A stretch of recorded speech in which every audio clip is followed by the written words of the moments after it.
to be in denial about the truth about who we are as a nation, right? So many nations practice slavery, this is true. Many nations practice chattel slavery in our hemisphere, this is true. But we're the only one of those nations that was founded on ideas of God-given liberty. None of those other nations pretended to believe in the equality of man, right? So when you begin with a man who writes some of the most famous words in the English language, behold these truths to be self-evident, that all men are created equal, endowed by the Creator with inalienable rights. And that man owns 220 human beings at the time he writes those letters, right? And in fact, one of those human beings is his wife's half-brother, who is a product of rape, who is enslaved, whom Thomas Jefferson owns, right? Because his wife owns her own brother and sister. And he is brought there to Philadelphia with him as he is going to write these words of liberty to go out into the world to justify why the colonists needed to separate from England and become a free nation. So to start a country on that hypocrisy of ideas of liberty while being a slaveholding republic, that is something we have never been able to own up to in our country, right? This idea of American exceptionalism is something we have not been able to confront. So instead what we're told is that the heart of the American Revolution, right, that the American Revolution was about freedom and liberty and the colonists' desire to be free, and the heart of the revolution is Philadelphia. The heart of the revolution was Virginia. It was the slaveholding Republic of Virginia. Now how do we know this?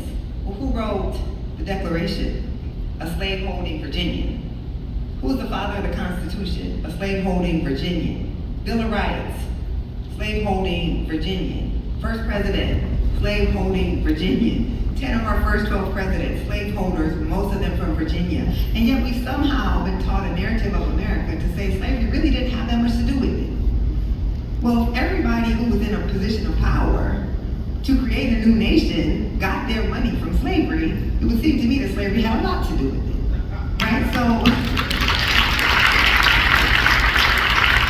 the fact that we were founded on this hypocrisy, and that we go out into the world saying we're the oldest continuing democracy, right? That we are a beacon of freedom for the entire world with 1/5 of the population of our founding, right? Not an insubstantial number. 20% of every human being in the original 13 colonies was enslaved. In all 13 colonies, Massachusetts, New York, all of the colonies practiced slavery. So that means that we are a country that from the moment you take a breath, you are indoctrinated into a lie.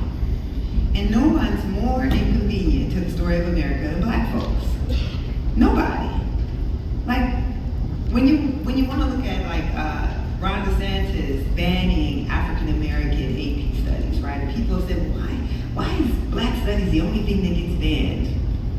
Well, because black studies is inherently political. Because if you tell the story of black people, then you tell the story of the lie of America, right? While the white colonists are fighting for their freedom, they're writing letters back and forth saying, well, you know, we have to be free from England because he wants to treat us like we treat our black slaves. That's what George Washington wrote. Right, so you're espousing ideas of liberty, but also knowing we know what real slavery looks like because we are holding people in actual bondage and we don't want that. So our story, you know, the Double V for Victory campaign, right? You all have heard of that? Yes? No? Okay.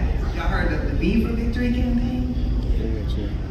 America's a terrible history. Y'all, come on, man. So, the V for Victory campaign begins during World War II, and it is right for victory abroad, victory against fascism in Europe. Black folks, of course, are fighting in the Jim Crow army. They are going to liberate people in Europe, and then coming home and can't vote in the United States, in fact being lynched for wearing their uniform, because wearing their uniform in the South was exhibiting too much racial pride for people who were supposed to be subjugated and on the bottom. So black people begin the Double V for Victory campaign, saying victory abroad and victory at home. That we're over here fighting for freedom for white people we don't even know, and then coming home and we don't have freedom in the United States of America. So if you tell, again, that story of II and the greatest generation was lynching black folks. Like, the man who killed Medgar Evers, of course, being a president of the NAACP in Mississippi, a World War II veteran, is killed by a white World War II veteran named Byron De LaBecque, right? So this is why the story of black people is so inconvenient. And the 1619 Project is often called a work of history, but it's really a work of memory. Because what it's trying to say is we've all been told the same collective lie. The collective lie justifies the inequality and suffering that black people experience, and it justifies the unearned advantage that so many white Americans experience. But if we learn, and that's everything that happened, everything you heard about today about what happened in Illinois happened, but most of you have never been taught about it, right? So what that means is it's not a part of our collective memory. So this work is really about memory and saying that past happened, but if we're not taught about the past, then we don't make decisions that are informed based on the reality of what created the decision. We base our decisions on a fairy tale of America that has equal opportunity for everyone, and where black people suffer, it's because we are the cause of our own suffering. And if you learn that history, it subverts power, it subverts the narrative of black pathology, and more importantly, it causes us to support different policy. If you have the knee-jerk reaction that black suffering is like any other suffering in America, right? How many of us have heard, my ancestors came from Ireland with nothing, and they faced discrimination, which they did. And so, therefore, they were able to make it, so why can't you? That's because we have flattened the history to the point that you think choosing to come to the United States and facing discrimination is the same thing as people forced across the Atlantic in the bowels of ships, denied every right, denied the right to read and write, denied the right to marry, denied the right to make a will, denied the right to your own children, right? Denied the right to be treated as a human being, to be treated as property, and then to be denied the right to access after the end of slavery, right? Illinois was a Jim Crow state. Illinois had, Chicago had schools segregated by policy, by official school board policy. You had official redlining policy. You had official discrimination in jobs policy against black Americans. So if you understand that history as being true, then when it's time to set policy, instead of trying to fix what's wrong with black people, you try to fix what's wrong with society, and you choose different policies. So the narrative about reparations is that black people are undeserving because a lot of people have suffered.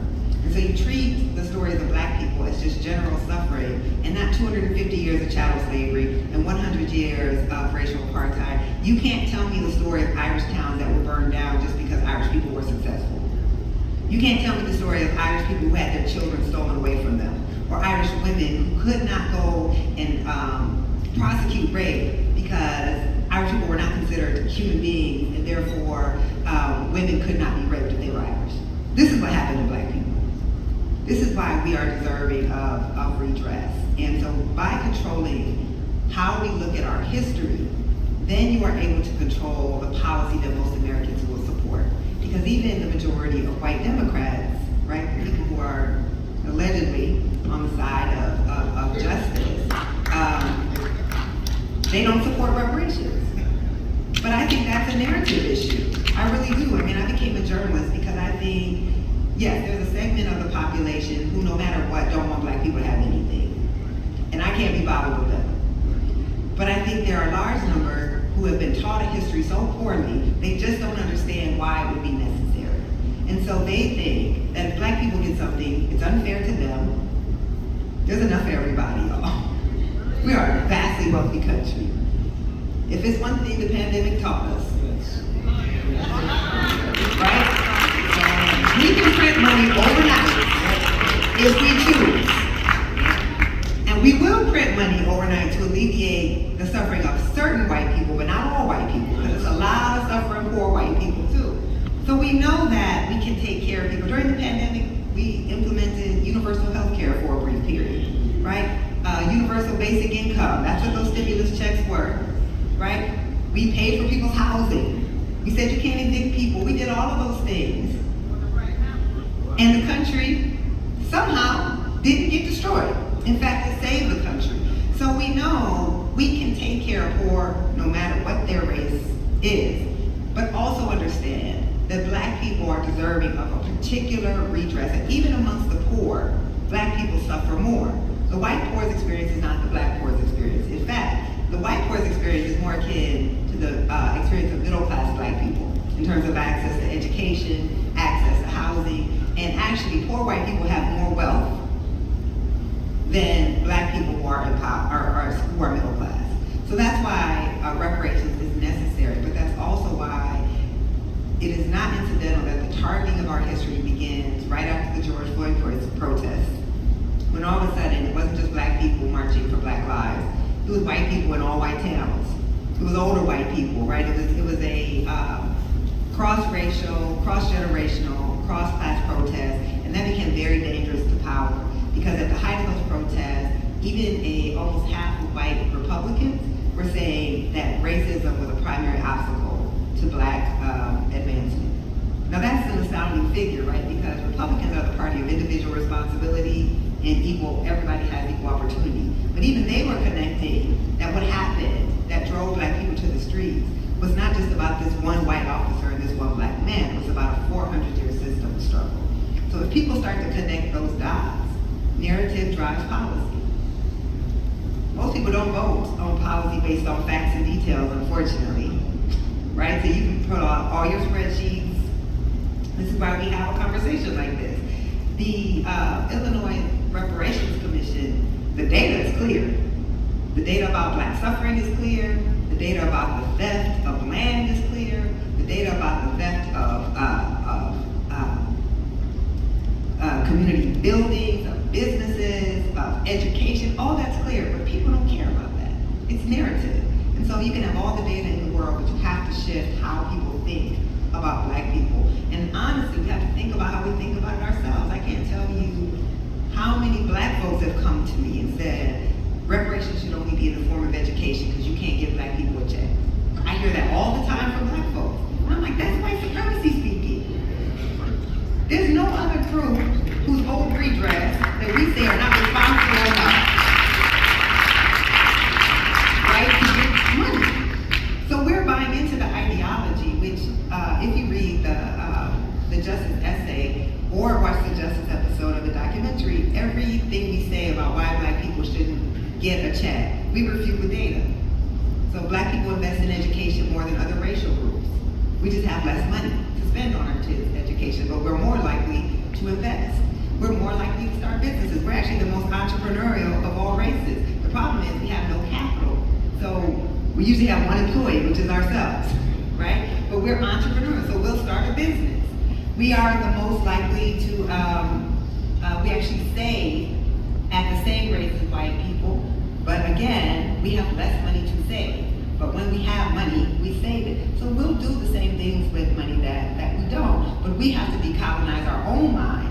And we're so worried that black folks will buy Gucci, which I'm like, well, if we do, you don't get to tell me how to spend the money, that's all to me.